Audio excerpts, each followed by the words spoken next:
Hey everybody, Kasabi here with another Monstercat and Rocket League soundtrack ranking. The second volume of Monstercat and Rocket League has come out, the EP for the new additions to the soundtrack in the game. This time there are only 6 songs as opposed to 18. First time that Monstercat came out with an album, they wanted to go all in with a whole bunch of songs. I realized that this time they only probably did 6, just so they didn't overwhelm people with even more music. 6 seems like an appropriate number where there isn't too much for people to listen to and have to skip through everything to get to their favorite song. If you guys wanted to see my rankings for Monstercat and Rocket League Volume 1, I have that link in the description of this video. I also just want to make another note that these rankings are not based on my personal likes and dislikes of the songs, but rather what fits the tone of Rocket League the best.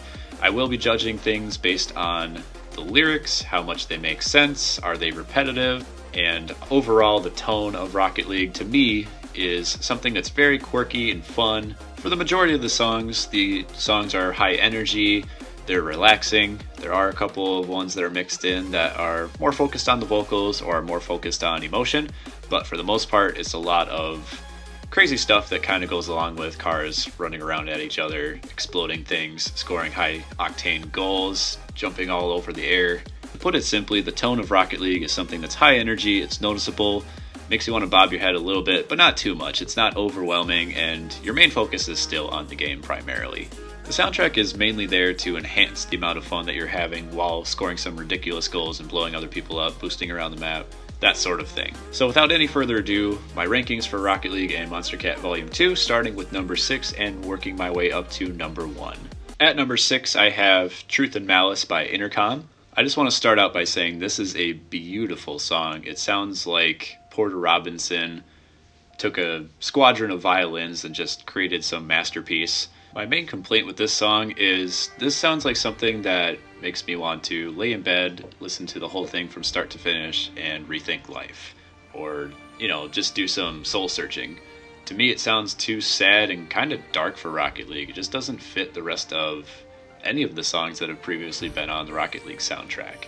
I don't know about the rest of you, but this song almost just makes me want to cry, and not necessarily in a good way. I mean, a good way as in the song is good, but it's a very sad song. I don't know of the time where I'm this sad where I'm playing Rocket League, aside from the fact that I might miss an easy goal on an open net straight down the middle. There have been other songs in the Rocket League soundtrack where it's sad and deals with relationships or just life problems, stuff like that, but it's still sad in a happy way, if that makes sense. The music still kind of uplifts you while you're still feeling some sad feelings. This one is just completely sad. At number 5, I have What Are You Waiting For by STONEBANK. One of the things I noticed straight off the bat is the repetitiveness of the gal in the background saying, not what are you waiting for, but what you waiting for. Just struck me as odd, might be just a pet peeve personally, but in any case, this song sounds like it belongs in another kind of racing game besides Rocket League. Something like a Need for Speed or Burnout if they were ever to make another non-remastered version of that. I don't know if this is an adjective, but I'd almost call it Skrillexian. It's just very hard, sinister type of music that doesn't also fit with Rocket League, in a different vein from the last one that I just mentioned in Truth and Malice. As I said in my last video with Volume 1, you're always going to have tracks that are going to be different, to satisfy different people or satisfy different tones. You can't have everything be absolutely the same. There are some certain parts in this song that I thoroughly enjoy and believe it can mesh into the Rocket League tone a bit, but the overwhelming majority of this song is kind of that dark and sinister feeling. At number 4, I have Flow by SLIPPY, and I'm just going to go ahead and say it. These top 4 spots, I had a really hard time deciding what goes where. This one, I would still say, is still a bit more hardcore compared to the rest of the songs that are on this EP. Not quite the level of STONEBANK or INTERCOM, but just ever so slightly gives me that kind of hardcore tone that the rest of the songs feel a little bit more lighter and relaxing. I realize that the harder tone is going to be the case with a trap song such as this one, and it is a damn good trap song. The first time I heard this, I had to visibly fall back in my chair because I loved it so much. But compared to the lighter approach that Rocket League tends to take, this one is a little bit in the other direction, which is why I have it at number 4. At number 3, I have New Horizons by PROTOSTAR. This is some really good drum and bass. Very, very good drum and bass. I had to look it up on iTunes, and I was surprised to look at this soundtrack, how far behind New Horizons was, slipping behind the rest of the songs on here in terms of popularity. This one's not too over the top. It really fits Rocket League's tone, and contrary to a lot of other D&B tracks, this one doesn't go all over the place. It's pretty solid all the way through, is pretty consistent. I would rate this track higher if I could in terms of personal preference, but I think the reason I have it at number 3 is because compared to the original soundtrack, the Mike Ault and the Hollywood Principal features and everything that the base game came out with, those ones tended to have lyrics as opposed to just normal songs. And the songs that I have at number 2 and number 1 both do have lyrics, so for that reason, I don't know why I just have this one just a 1/10 of a point behind the next song at number 2. Coming in at number 2, I have Party Freaks by Pegboard Nerds. This one sounds so much like the original soundtrack in terms of music that if you were to just throw it in with the rest of the soundtrack from the base game in a playlist, I would probably just skip right over this one and not even notice. I think it would fit so well with the original soundtrack. The one gripe I have that is holding this song back is the lyrics are just super generic. I listen to a lot of EDM songs, and the whole play hard, party hard lyric approach is just such a tired concept in the world of EDM that this one just sounds so fake to me. I realize some of you out there might not get what I'm talking about, but there are very well some songs where the artist makes some music, and to popularize it, they just ask somebody to contribute some lyrics. They're not very well thought out, they're just kind of thrown in there. If you guys understand that concept or what I'm trying to get at, this song is kind of fitting that bill. That said, it's mainly just the first 4 lines of the song that really get at me from that concept. The rest of the chorus and everything tends to blend pretty well with the song. I give Pegboard Nerds some props on that one. This song is a banger, no doubt about it. And people are going to notice at the main menu, if they're just sitting there waiting for a game to start or waiting for their party to join, they're going to want to jump around a little bit to this one. At number 1, I have My Love by KOVEN? I don't know how to pronounce that. My apologies.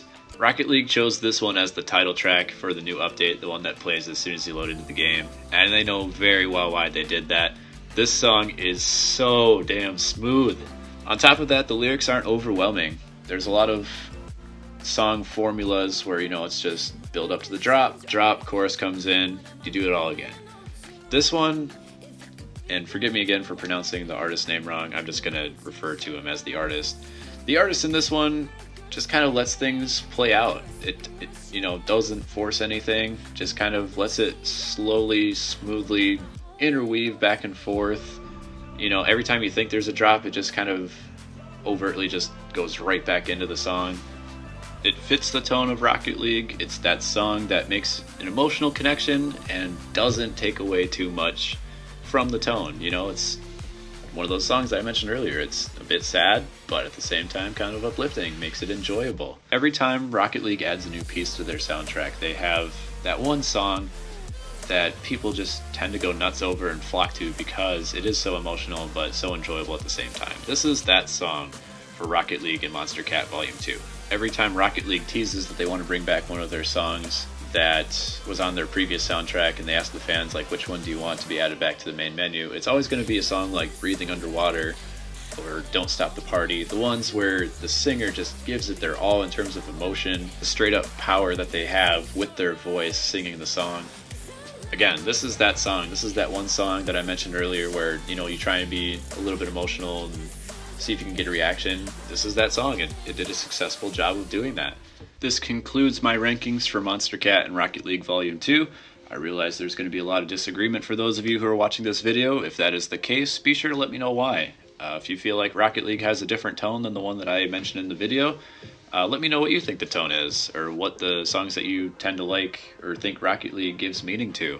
Everybody has different musical tastes, and this video I try and be objective just based on what I remember the base game came out with in terms of the soundtrack. Like, how well do those songs fit that original soundtrack, and at the same time also make an impact for newer generations of players of Rocket League. how well does it resonate with the newer audiences as well as the older audiences who have been playing for at least a couple years.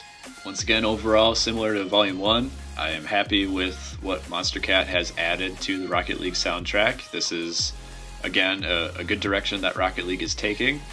You can't always rely on Hollywood Principal and Mike Ault to, just crank out multiple songs and have them all be hits, so sponsoring with Monstercat was a very good idea, and as a whole, I really did enjoy this extended play of what they've added to the game. For those of you who originally subscribed to me for music and Rocket League, just keep in mind that I will be doing more Rocket League here in the future. This video is not only just something I want to do to talk over the music, but also to remind you guys that I still pay attention to Rocket League every now and then. I don't post as much videos as I used to regarding Rocket League, but I still do play a whole lot of Rocket League, and I still think it's one of the best games out there right now. Psyonix does an absolutely amazing job of giving a lot of fun and enjoyment to people for, an absolute banger of a price. I got this game for free. Most people got this game for like $15, $20. The amount of hours I've put in for this game have been well worth, over and over again, the price of admission. And I know a lot of you guys feel like that too. So I will be having more content here for Rocket League coming up in the future because I still do enjoy this game. I always love the music and I love talking about the music. Once again, this has been Kasabi. I hope you guys enjoyed my video and my rankings. Be sure to let me know what you guys thought in the comments below. Thanks for watching.